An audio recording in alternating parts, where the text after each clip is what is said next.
Welcome to Closer to Venus. I'm Johnny Burke. Today's guest is David McCready. He is an experienced astral explorer who teaches others how to access this realm. If you've ever had questions about astral projection, that's exactly what we're going to talk about today. David, welcome to the program. Hello, Johnny. It's great to be with you. So, astral projection, the astral world, what is it? What's the simplest way to explain that? People think about the astral world as somewhere separate from them, but really, it turns out that we are in a greater universe. We're like a little ball or a little pocket of space, and around us is something much larger. It's often referred to as being a spirit world or the heavens. And we're in this little ball of compressed space where we see ourselves as on Earth with some planets around us. But beyond that, there's a much bigger zone, and that's what's referred to as the astral world. And we can project into it. We can remove our consciousnesses from the Earth lives we're living and connect into this astral world and explore it. How do we remove our consciousness in order to explore the astral world? Our consciousnesses are being focused by the physical bodies we're experiencing and the spirit bodies we're experiencing. So just to separate those two definitions, everyone has a spirit form of themselves. It's the one that transcends death. So if your physical body dies, a medium would be able to see a spirit version of you floating around. So there's a spirit body, and that overlaps with the physical body. Most of the time, they're well connected, but in the middle of the night, for example, when you go to sleep, they start to separate out a little. Both of these bodies act as focusing machines. They focus your consciousness when we're awake somewhere just behind the eyes. And we're walking around with consciousness focused just behind the eyes. An astral projection is where you've moved consciousness away from just behind the eyes, and you can start to move it around. This will happen to a lot of people when they're asleep. Their spirit body is now focusing them nearby their physical body, and they might be floating up on the ceiling in their bedroom, and their spirit body looking back down on their physical body. And that would be a basic form of astral projection. I see. So does it make sense then that our consciousness is traveling during astral projection, or our actual bodies are traveling, physically moving? Astral projection is perhaps a poor explanation of what's going on. When we seem to be astrally projecting, it's because our point of focus is getting moved from one location to another. And on Earth, we associate that as being travel. But in fact, it's a case of refocusing it at a different location. So if your spirit body is detached from your physical body, then your spirit body is focusing you at a new location where you can see new things. And we call that astral projection or astral travel because we seem to be traveling around and refocusing from new locations. Your consciousness is really everywhere, but has to be focused by some device or other, in this case, your spirit body. Speaking of spirits, do we confuse the astral world with the spirit world, or are they one and the same? They are one and the same in that the spirit world is where these spirit bodies we have originate from, where they're designed. So, for example, when you come to be born, you put together a spirit body and you come down to the earth level. And then when your physical body dies, you travel back in your spirit body and then you disassemble it to some degree. And then you can reconstruct it in some new form and have a new lifetime. And all of this is occurring in the spirit world, which we also refers to as the astral world. We often hear about the spirit world and the afterlife in that realm that there is no time. It's not a linear thing. Can you explain how that works and what the parallels are between the concept of time in the astral world and the concept of time in the afterlife? Well, let's take a little reference point people have heard of. When they die, they often experience their whole life flashing before them. And that would be an example of where the illusion of time is being wiped away. They start to experience the whole thing at once. So from the astral world perspective, what will have gone on is you will have been floating around up there and you will have had the intention to experience a lifetime. You'll have thought, I want to get born in certain parents, certain locations, actually tend to be your friends. So it's a bit like a group effort. Let's all go down, let's get born there. And you come to this earthly world in order to have your experience. And when you come into the earthly world, you've gone from a realm of timelessness into a zone where there is time. And think of it this way. In the astral world, you will have intended to have had a whole lifetime, but that will be difficult to disseminate all at once. There'll be many, many lifetime moments. So you start off with the intention to have it, and you then come into an area like a physical plane. The earth would be a physical plane. And suddenly time gets all stretched out, and all these moments are spread out over 70 years, for example. Now, when they've happened over 70 years, you do them, and then you return back up into seeing it in a state where it all exists as one. You've gone from moments in a big ball to all separated out, apparently, and then they go back to one again. Okay, so when we talk about the concept of time, if someone is exploring the astral world, does that make it a little bit easier to understand the concept of past lives as well as reincarnation? Well, past lives are other lifetime experiences.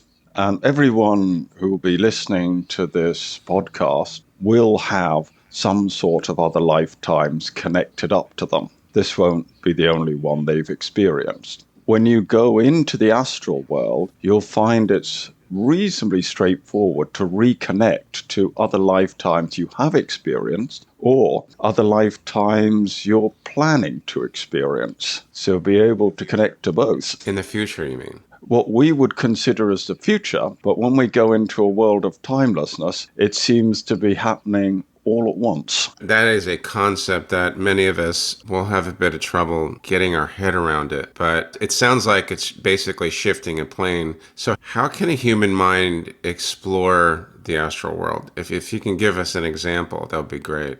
Let's take some examples human minds will already have encountered. Many people have gone into a dream state at night. And when that happens, you're exploring a mini astral world. It's like a sort of subworld spawned off the main one. And when you get into that state, you are essentially the creator of your own dream, though you often don't notice at the time it's happening to you. If you then realize you're creating your own dream, it becomes a lucid dream. And at that point, you'll start to be able to steer the dream. From that state, you could, if you wanted, move out of even the lucid dream state by switching it off and stepping beyond it. And if you did that, you'd go from a sort of colorful Earth-like world into a rather black-looking space. And that would be the lower level of the astral world. You could switch off the dream of human existence because your consciousness is away from the human form. You can then start to experience the astral world, and you'll tend to start at low levels, which looks rather dark, and you think you've arrived nowhere, but actually you're getting somewhere at that point. You're beginning to experience a low astral level. So that's something that people have relatively straightforward access to. Another example is if you wanted to bump into the astral world, you could take hallucinogenic drugs in the form of LSD would do that. Some people practice with ayahuasca. Other people take a few magic mushrooms. And this interferes functioning of the focusing machine body you're in. It interrupts with your body's ability to focus you on Earth. And at that point, you tend to get shot out. And most people in those situations end up in a rather brighter version of the astral world. And they can end up in a wonderfully loving place, which is what you'll see higher up in the astral world. And they think it's really nice. And they feel a lot more cheerful than they had been doing earlier. So that's another example of how you can interrupt with the focusing machine and get out there. The system I actually help people with is I show them how to change the programming of how the human mind is working. And by modifying the programming of the human mind, you'll find yourself out in the astral world and you can start to explore it without having fallen asleep or poisoned your body with some sort of toxin. I don't think consumption of toxins is necessarily a very good idea. Now, you mentioned levels, lower astral levels, higher astral levels. How does this correspond to the levels of the spirit world that are described by many spiritualist writers? When they were doing that, it's been identified that there are different regions where different things seem to be happening and different beings are to be found. If you were to do a very simplified version of this, if you go up very high in the astral world, you start to head towards a sort of bright white godlike being that seems to be the creator of the whole thing. Though it's not a very chatty entity to bump into. You can say hello to it and it'll say hello back to you, and it's full of unconditional love and really rather nice to go and visit. But it's not necessarily very informative. If you say, how should I be living my earthly life? It doesn't tend to give you a lot of feedback on the subject, but there it is. If you were at the other extreme, to be in a very low astral level, you start to find things like where the human forms are created. You can start to find bits of ghostly human forms. And I want to emphasize the word bits. Instead of finding a complete human being, you very often find there's little pieces of what would make a human being. These we describe as the lower spirits. And their job is manifesting stuff. They make the sort of more physical astral world appear to exist. And then in the middle, you will find regions or layers where we run into what might be called guiding spirit characters. And if we ever want an intelligent conversation, these are the beings we run into, and they exist across a number of layers. Sometimes they all appear as merged into one, so it's very hard to tell that there's only one separate, or on other occasions, if you go a little bit lower, they manifest in a form that they look separate. So depending on the different forms and different things we're bumping into, people have perhaps usefully or arbitrarily, depending on your point of view, described it as being different layer numbers, but they all overlap one another to some extent, so there's no defined border between one place and another. Let's say I try to experience astral travel and I find myself in one of the lower realms, darker realms. Can I think or wish my way out of it and say I want to get to a higher level? How does that work exactly? You certainly can do it. As someone was joking with me earlier in the week, it works best if you use the minimum of intellect. The more you try and think your way to another level in a very serious way, the more you actually hold yourself at a lower level. So let's go back to the notion of focusing machines. If you're in a spirit body, like a human spirit body, that's designed to focus you at a lower level. And if it tries to go to a higher level, it soon gets to the limit of its operating range, because the human spirit body is a focus machine designed to operate at a lower level. So if you're using it to try and go higher up, you'll then run into an apparent impasse, and it'll feel like you're losing consciousness and everything will blank out. So that doesn't easily work. However, your guiding spirits are also focusing machines, and if you allow them to focus your consciousness, a bit like a relay race where someone passes the baton for one runner to another, their guiding spirits can start focusing your consciousness at a higher level, and then you will seem to be in communion or interaction with them. So that's really how it's done. You use the appropriate focusing machine at whatever level you want to focus your consciousness at. For someone who is brand new to this and they want to learn about focusing machines, what do they need to know about it? All they really need to recognize is that what they are, or what you are, what I am, we are not focusing machines. This is the fundamental point to grasp. A focusing machine is something you've chosen to experience. If you want to move beyond the focusing machine, yes, you can, and that simply requires changing what you're choosing. But this is not something that the human intellect handles very well, because the human intellect has a job, and that is to make you think you're a focusing machine and keep you there. That's its job. Don't be nasty to it. Hence the confusion, obviously. What kind of things or beings can we expect to find in the astral world? Well, it's more a case of what can't you find in the astral world? Because let's just divide this one up. There are beings there, very high beings, angelic beings, wonderful consciousnesses. At any level of higher consciousness you want to find, you can find in the astral world. No problem.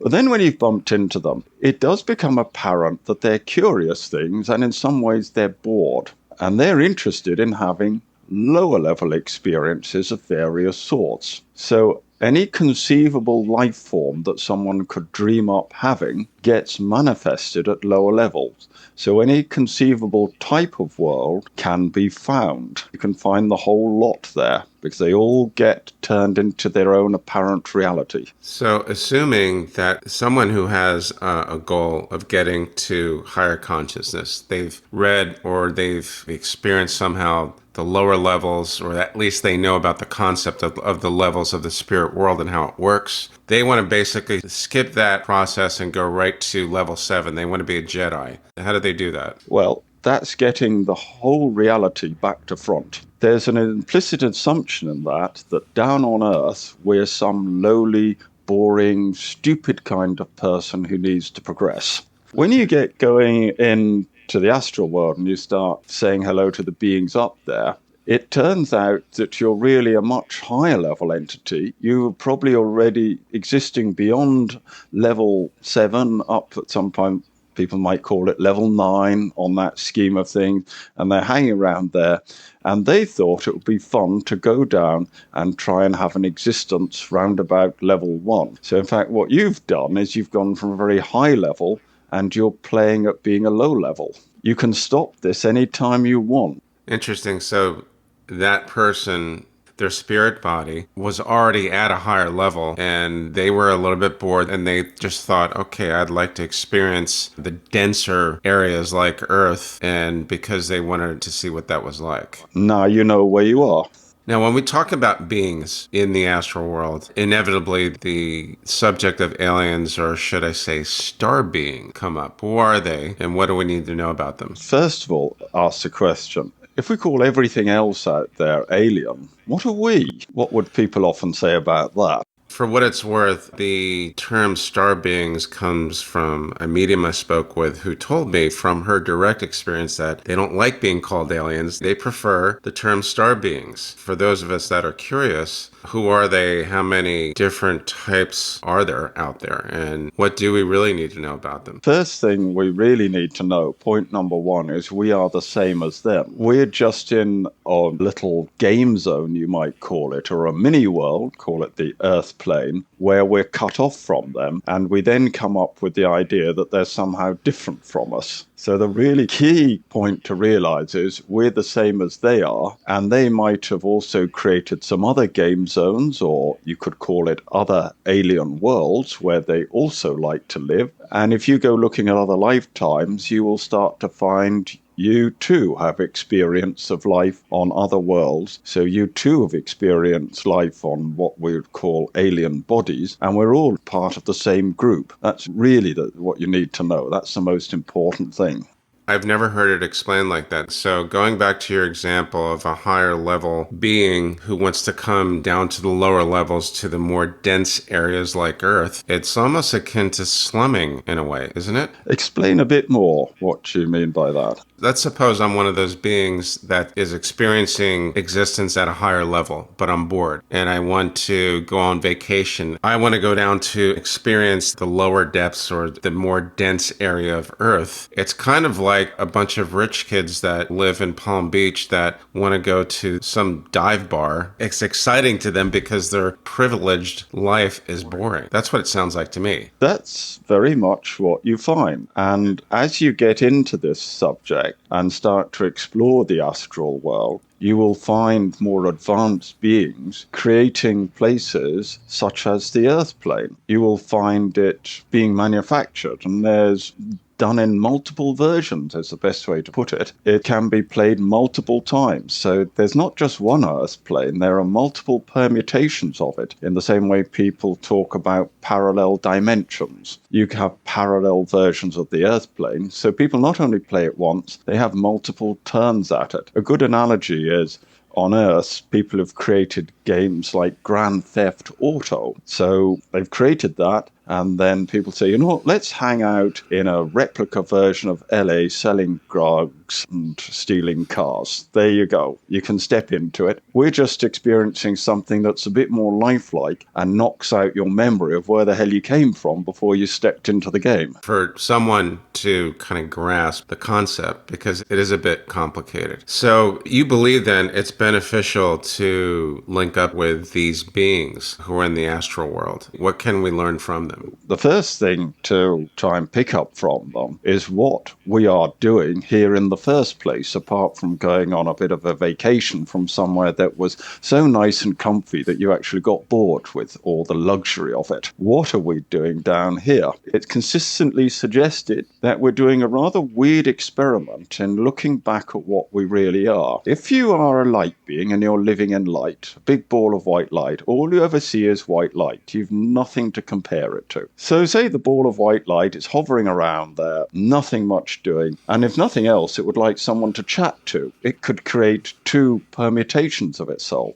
Adam and Eve, and it could plonk them down on another world, and it could get them chatting to each other. So by that means, it can have a conversation with itself. And eventually, Adam and Eve will say, "Who created me?" And they'll start to look back at their creator. And from that point of contrast, from that point of being something different, the beings that are created will then start to look back what put them there. So this is the primary suggestion of what's going on. We're actually wandering around in a weird alternative reality, and eventually we question how we got to, and we start to look back at what created us and how we got into this alternative reality. So we look back at our maker. How does this experience or the new understanding of how the astral world works, how do you suppose this will change someone's religious views of God and the afterlife and so forth? It can only be informative, I put it that way.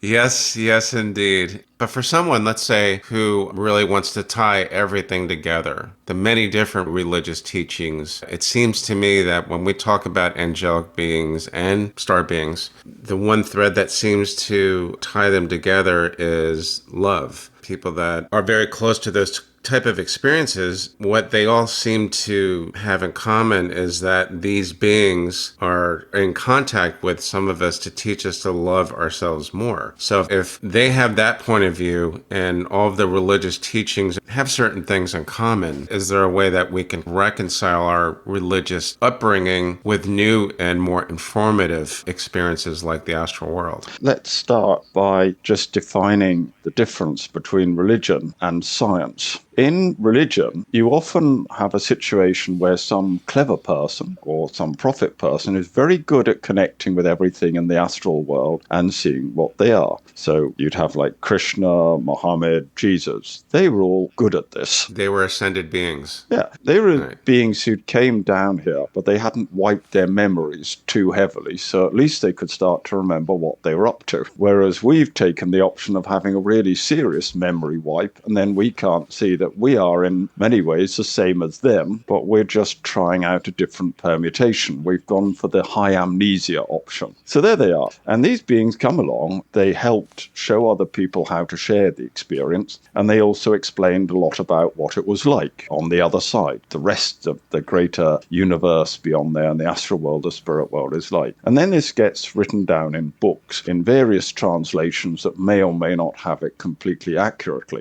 And a religious group often forms where everyone decides to follow what was written down in one of these books. So a group of people say, you follow the book and don't deviate from it because Jesus was super smart and you're all stupid. So you follow what Jesus said and don't deviate from it. Just 2,000 years ago, it was all done, often written down by people who never even met him, but never mind, we'll follow what all of this says and we'll just go along with it. And that would be subscribing to a belief system. Science, on the other hand, says, hey, why don't we try and experiment for ourselves? Why don't we try and check everything out? And a scientist would always be trying to experiment, validate, and find new things. And what we're finding in the current era is many people who've been attracted to spiritual activities have started off with religion, but found themselves stagnated by having to sign up to some belief system that may not seem completely accurate and reflect the greater reality they themselves notice. And at that point, they're turning into a more scientific experience where they become a scientific explorer and try and rediscover everything for themselves. And if you take some of the earlier Christians, they said your own scientific exploration was an act of heresy. Only priests were allowed to do that, and you could get burnt for trying it. So there were some locally man-made laws against doing that, but now we've eased up on the man-made laws, and everyone can do their own scientific experiments and compare the results. And that's why also you get a lot of the overlap between what everyone finds, finding the beings where they seem to display a lot of unconditional love. Yes, you will when you go traveling. That's one of your means of identifying who you're bumping into, how much unconditional love you encounter. If we do that in a scientific way, everyone can get the same results by following the same procedures. There are several organizations, consciousness science researchers. I think the goal is to narrow the gap between science and spirituality. Maybe religion is somewhere in there in the crossroads. Do you think the study of astral projection can help narrow that gap? I agree completely, and I'm one of the strongest advocates of that approach that you will ever meet. I'm really glad that we did get a chance to talk about this because I think this is something that is of critical importance. Speaking of the astral world, what are the dangers, if any? You ultimately could kill yourself trying to visit it. Think of it this way, the easiest way to visit it is to kill yourself. That's a surefire way to be reconnected to where you really came from. You'll be there in no time at all. And then you'll probably wish you hadn't done it. Kids, don't try this at home.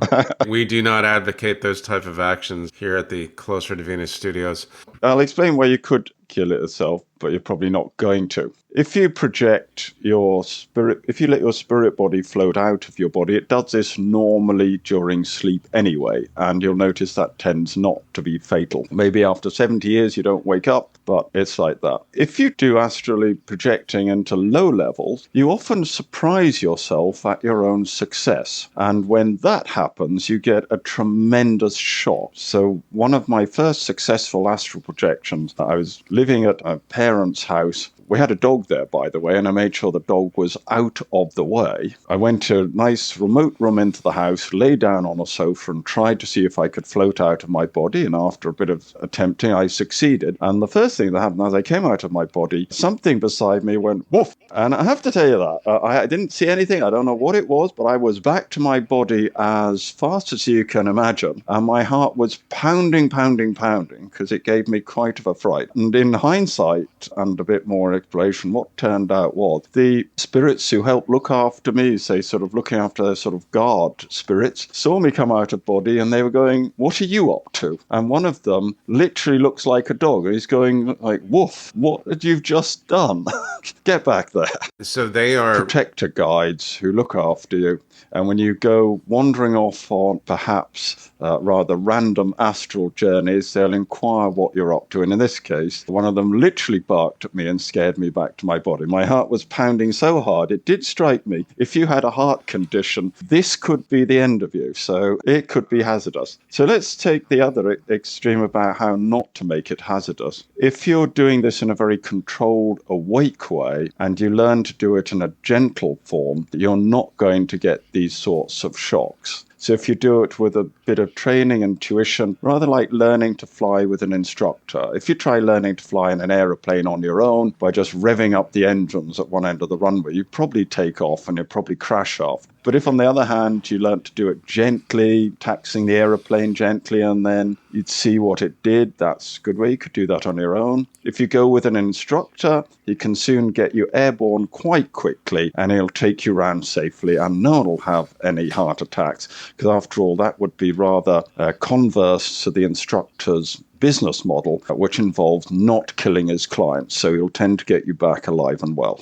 That would probably be the route that most of us should take then. We've talked about different levels of the astral world and how it corresponds to levels of the spirit world as described by spiritualist writers at the beginning of the 20th century. What does all this have to do with what we're hearing a lot about right now, which is ascension? People talk about ascension in the form of the earlier version of we're the slightly primitive beings trying to go up and connect to a better world where it's all wonderful and lovely. But it's also realizing the greater reality is we're these advanced beings who thought they'd like to come down to the rather primitive world. The bigger picture seems to be that now that we've got these earthly bodies behaving themselves a bit more, we've set up the game that it's all running, that they're now paying attention, and they're realizing that they can connect to higher, shall we say, higher resources. The higher part of what you are is trying to descend into our current physical bodies. It's trying to do a descent and manifest higher awareness and some generally better behavior, but do it on a low-level world that can be a bit primitive in many ways. So we are ascending our consciousness up to a higher level, recalling what we really are, and then